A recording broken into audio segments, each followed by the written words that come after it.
What's up guys? Unboxing naman tayo ngayon sa aking bagong laruan. Pero bago tayo magsimula, shout out muna kay Police Captain Don Jonas Hunter. Good day sa'yo, brother.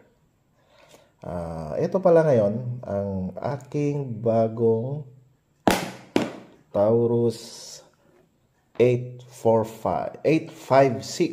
rather.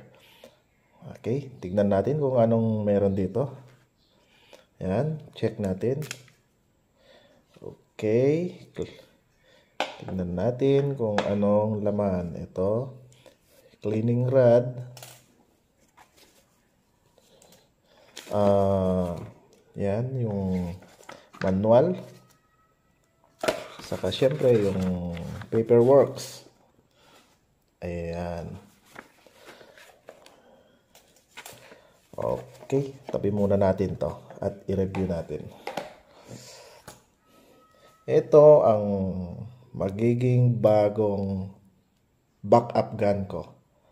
Yan, it's a 6 rounds revolver. Napakaganda yung grip. Ayan.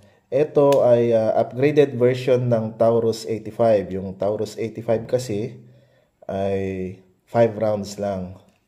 Ito, 6 rounds siya ngayon. Saka napakagaan mga kaibigan. Ayan. Ultra light.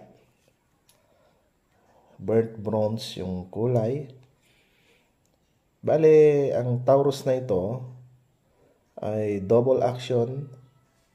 Yan, double action. Saka single action capable.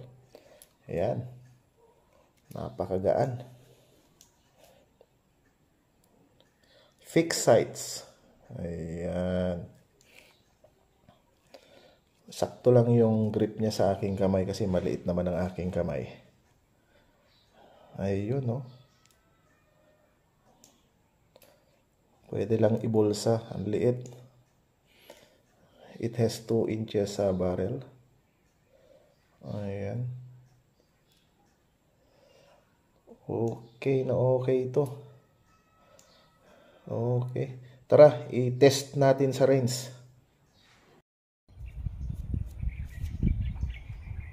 Okay, nandito tayo ngayon sa range at ating i-test fire itong Taurus 856 using the Armscor rounds 38 special. First, double action.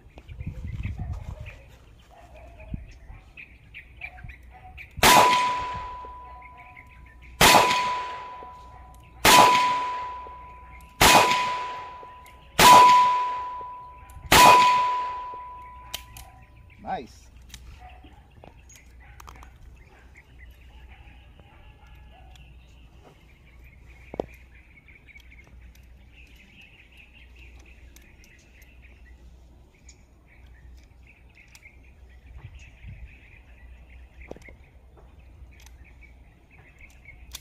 Okay, single action.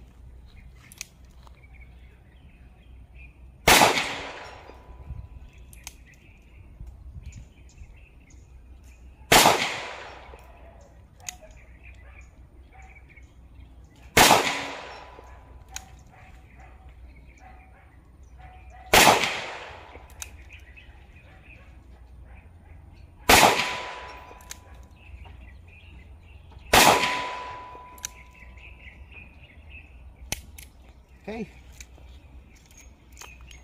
Yan. Ang Taurus 856, meron tayong isang flyer.